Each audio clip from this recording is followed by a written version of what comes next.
तो देखिए दोस्तों, आज के अपने इस वीडियो में हम देखेंगे ऑक्सफोर्ड जूनियर इंग्लिश ग्रामर में जो प्रोनाउन हम पढ़ते थे ना, उसमें से जो ये रिलेटिव प्रोनाउन है इसको देखेंगे। प्रोनाउन के टाइप्स में से अब रिलेटिव प्रोनाउन, इसके बाद इंट्रोगेटिव प्रोनाउन, सिर्फ दो ही प्रोनाउन बचा है। तो इसमें देखिए रिलेटिव प्रोनाउन का मतलब क्या होता है। तो रिलेटिव प्रोनाउन यानी इसमें आपको पढ़ने से लग रहा कि ये रिलेशन बताएगा, ठीक है। तो इसी से रिलेटेड ये प्रोनाउन होता है, यानी कि जिस प्रोनाउन से रिलेशन का पता चले उस प्रोनाउन को हम रिलेटिव प्रोनाउन कहते हैं, ठीक है। अब इसका पहले हम डेफिनेशन लिख देते हैं, फिर आगे देखते हैं। तो देखिए इसका डेफिनेशन होता है, a relative pronoun refers to a noun और pronoun going before and relates the said noun और pronoun to a group of words coming after. इसका मतलब ये है कि जो रिलेटिव प्रोनाउन रहेगा ना, वो क्या करता है कि अपने से पहले आने वाले जो भी नाउन प्रोनाउन हैं उसको अपने बाद आने वाले जो भी नाउन प्रोनाउन रहेगा ना उसके साथ वो कनेक्ट करता है। अब इसमें देखिए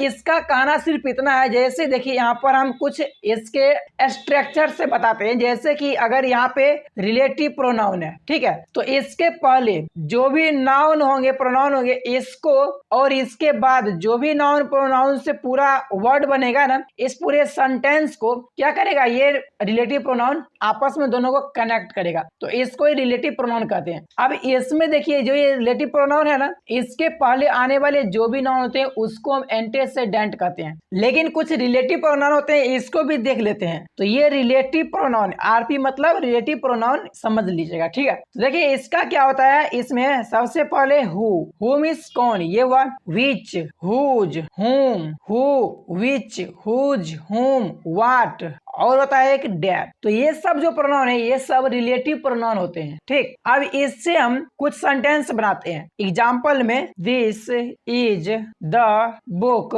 date was given to me. तो यहाँ पर ये जो डेट है, ये डेट क्या हो गया, डेट हो गया रिलेटिव प्रोनाउन, ठीक। और इसके बाद जो भी आए हैं ये सब को ये डेट क्या किया है, ये सब कनेक्ट किया है किसके साथ, इसके पहले जो भी प्रोनाउन या फिर नाउन आए हैं उसके साथ में। तो यहाँ पे बुक है, तो बुक का कनेक्शन कहाँ से बनाया है, इसके साथ बनाया है। अगर इसी को अगर बिना नाउन के साथ यूज करते तो देखिए कैसा होता है, जो कि आपको पढ़ने में भद्दा लगेगा। देखिए दिस इज द बुक, ठीक, दिस इज द बुक। अब इसके फुल स्टॉप और द बुक वाज, और the book was given to me, given to me. ये एक नॉर्मल सेंटेंस है, ठीक है, ये एक नॉर्मल सेंटेंस है और ये फाइनल सेंटेंस है। तो देखिए इसमें क्या है, दिस इज द बुक, यह किताब है। The book was given to me, किताब जो मुझे दिया था, ठीक है। तो यहाँ पे क्या हो रहा है, दोनों अलग अलग सेंटेंस है ना। दिस इज द बुक ये एक सेंटेंस है और the book was given to me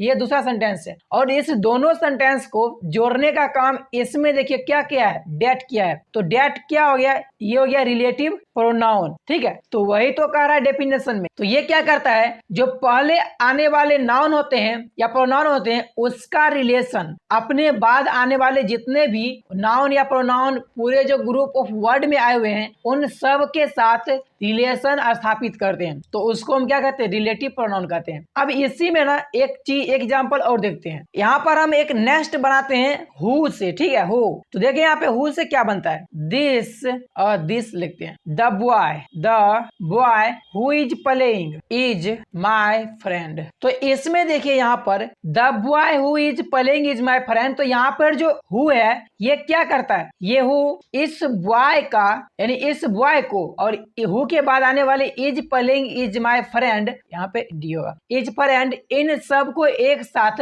connect करता है। कनेक्टिंग वर्ड यहाँ पे हु बन जाता है। तो इसलिए यहाँ पे हु क्या है, ये हो गया रिलेटिव प्रोनाउन। अब इसके बाद देखिए इसके आगे यहाँ पे ये तो हो गया रिलेटिव प्रोनाउन। इसमें देखिए यहाँ पे जैसे रिलेटिव प्रोनाउन डेटा है, इसमें क्या है, हु हो गया। तो इसमें ये तो रिलेटिव प्रोनाउन है, लेकिन रिलेटिव प्रोनाउन से पहले, ठीक पहले जो नाउन या प्रोनाउन रहेगा उसको हम एंटेसेडेंट कहते हैं। ठीक है, यानी कि रिलेटिव प्रोनाउन रहेगा। ठीक है, रिलेटिव प्रोनाउन, और उससे पहले जो नाउन होगा या फिर प्रोनाउन होगा, ठीक है, इसको क्या कहेंगे हम? तो इसको कहेंगे हम एंटेसेडेंट। क्या कहेंगे?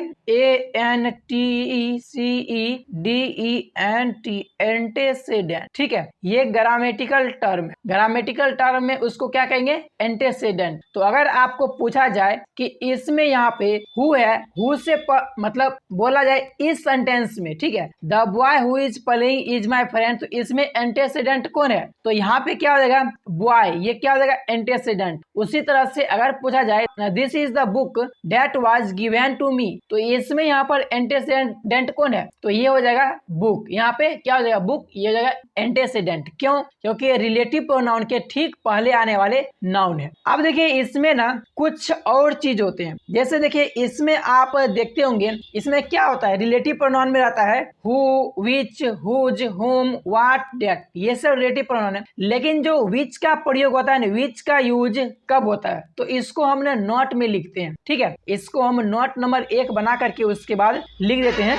थोड़ा शॉर्ट में ही लिखेंगे। विच का यूज क्यों होता है? तो किसी भी संख्या के बारे में, ठीक है, किसी भी संख्या के बारे में ना क्या करेगा? उसके बारे में ये पूछे, संख्या के बारे में, ठीक, पूछने के लिए। इसको आप जानने के लिए भी समझ सकते हो, पूछने। ठीक है, निर्णय लेने, मतलब कि फैसला बता रहा है कि हाँ ऐसा होना चाहिए, इतना था। ठीक है, और इसके बाद चुनने के लिए। ठीक, तो इन सब के लिए किसका प्रयोग किया जाता है? विच का प्रयोग किया जाता है। एक और नोट जान लीजिए, नोट में जितने भी, ठीक है, रिलेटिव प्रोनाउन होते हैं उसमें से डेट को छोड़कर बाकी जितने हैं सबके सब ना इंट्रोगेटिव में भी आते हैं। क्योंकि देखिए जब ये रिलेटिव प्रोनाउन के रूप में यूज हो रहा है तो रिलेटिव प्रोनाउन है, लेकिन जैसे ही उस वर्ड का यूज करके कुछ क्वेश्चन पूछा जाएगा तो वो हो जाएगा इंट्रोगेटिव प्रोनाउन। अब ये कौन होगा? तो जैसे देखिए इसमें से हम बताते हैं, एक होता है हु, ठीक है, फिर इसके बाद विच, इनसे भी क्वेश्चन पूछे जा सकते हैं। इसके बाद हुज, इस वर्ड से भी क्वेश्चन पूछे जा सकते हैं। होम, इसके बाद who, which, whose, whom, what, इन सब से क्वेश्चन भी पूछे जा सकते हैं। तो जब इससे क्वेश्चन पूछे जाएंगे तब ये हो जाएगा इंट्रोगेटिव प्रोनाउन। तो उसी को हम लिख देते हैं who, which, whose, what, sorry whom, what का प्रयोग जब प्रश्न पूछने के लिए किए जाएंगे, क्वेश्चन पूछने, who, which, whose, whom, what का प्रयोग जब क्वेश्चन पूछने के लिए किए जाते हैं तब ये इंट्रोगेटिव प्रोनाउन कहलाएंगे। ठीक है, यानी प्रोनाउन की तरह होना चाहिए। ये नहीं कि इसके बाद अगर कोई नाउन आ गया तब ये भी ये प्रोनाउन होगा, नहीं, तब ये इंट्रोगेटिव एडजेक्टिव में आ जाएंगे। लेकिन उससे पहले अगर इससे क्वेश्चन पूछे जाएंगे तब ये क्या हो जाएंगे? Interrogative pronoun. एक एग्जांपल हम इसका भी देख लेते हैं इंट्रोगेटिव प्रोनाउन का। ठीक है, यहाँ पे लिख देते हैं INTE और P, मतलब इंट्रोगेटिव प्रोनाउन। जैसे देखिए इसमें हु का प्रयोग करता है हु आर यू। तो यहाँ पे देखिए, यहाँ पे हु आर यू में ये हु से क्या हो रहा है? हु से क्वेश्चन पूछे जा रहे हैं ना कि आप कौन हो। तो यहाँ पे हु ये प्रोनाउन की तरह यूज हो रहा है और क्वेश्चन के लिए यूज हो रहा है, इसलिए हु क्या हो जाएगा? ये जाएगा इंट्रोगेटिव प्रोनाउन। ठीक है, इसको आप ध्यान रखिएगा। अब चलिए इसके बाद हम देखते हैं इंट्रोगेटिव प्रोनाउन को, क्योंकि इससे पहले मतलब अभी प्रेजेंट में हमने रिलेटिव प्रोनाउन को कवर कर लिया है जो कि 9th नंबर प्रोनाउन था। ठीक है, प्रोनाउन के टाइप में 9 नंबर पे आता है। इसके बाद नंबर 10 देखते हैं इंट्रोगेटिव प्रोनाउन को। तो देखिए नंबर 10 में है इंट्रोगेटिव प्रोनाउन। मतलब ये कि इससे साफ साफ ये पता चल रहा है कि इसमें जो वर्ड आएंगे ना उससे क्वेश्चन पूछे जाएंगे। तो इसका डेफिनेशन इसी तरह से होता है। क्या होता है? तो द प्रोनाउन यूज्ड फॉर, तो क्या होता है इसमें? The pronoun used for ask question is called interrogative pronoun. यानी जिस प्रोनाउन का यूज हम क्वेश्चन पूछने के लिए करते हैं उसको हम क्या कहते हैं? उसको कहते हैं हम इंट्रोगेटिव प्रोनाउन। यहाँ पे आस्किंग लगा सकते हैं। ठीक है, अब देखिए इसमें इंट्रोगेटिव प्रोनाउन में कौन सा वर्ड आएंगे? तो इसमें से वही वर्ड आएंगे जो हम रिलेटिव प्रोनाउन में आपको बताए थे। कौन सा वर्ड आएंगे? तो देखिए एक आएगा हु, फिर इसके बाद विच, व्हाट, हुज, होम। ठीक है, 1 2 3 4 5, बस 5 ही आता है। अगर डेट लगा देंगे तो ये रिलेटिव प्रोनाउन के सारे हो जाएंगे। तो ये सब क्या है? ये सब इंट्रोगेटिव वर्ड्स हैं और इसका जब प्रोनाउन की तरह यूज होगा तो ये इंट्रोगेटिव प्रोनाउन कहलाएंगे। जैसे आप एग्जांपल में देख सकते हो। ठीक है, एग्जांपल में अगर हु से बनाते हैं तो हु आर यू। ठीक है, हु आर यू, जो कि इससे पहले भी यही बताए थे। इसके बाद अगर हम इसमें विच को देखते हैं तो विच इज योर बुक, ठीक है। फिर इसके बाद अगर हम वाट से बनाते हैं तो वाट में लिख सकते हैं वाट इज योर फादर, ठीक है, यानी आपके पिताजी क्या करते हैं, ठीक है, आपके पिताजी क्या हैं। तो इस तरह से ये सब क्या हो जाएंगे, ये सब के सब हो गए इंट्रोगेटिव प्रोनाउन, ठीक। तो आपको ये चीज ध्यान रखना है। और इसमें सेम तरीके से उसी तरह से काम होता है, अगर इस वर्ड के बाद कोई नाउन आएगा तो वो इंट्रोगेटिव प्रोनाउन ना होकर के इंट्रोगेटिव एडजेक्टिव बन जाएंगे, ठीक है। हम ना आपको एक इंट्रोगेटिव एडजेक्टिव का एग्जांपल देते हैं, ठीक है। इंट्रो मतलब इंट्रोगेटिव एडजेक्टिव लिख देते सीधा ADJ, ठीक है। अब इंट्रोगेटिव एडजेक्टिव में देखिए जैसे कहता है इसमें विच वर्ड्स यहाँ बना रहे हैं, which class CLASS class do you read in. तो अब देखिए इसमें यहाँ पे विच ये वर्ड है, ठीक है, इंट्रोगेटिव। अब इसके बाद तुरंत यहाँ पे क्लास, ये क्या है, ये नाउन आ गया। अब वैसे क्लास कौन सा नाउन है ये थोड़ा ना कमेंट में बताना, क्योंकि नाउन वाले चैप्टर में पढ़े होंगे तो आपको पता होगा, और वो पता होना चाहिए तभी तो आप प्रोनाउन पढ़ सकते हो। तो क्लास कौन सा नाउन के अंतर्गत आएगा बता दीजिएगा, ठीक है। वो जो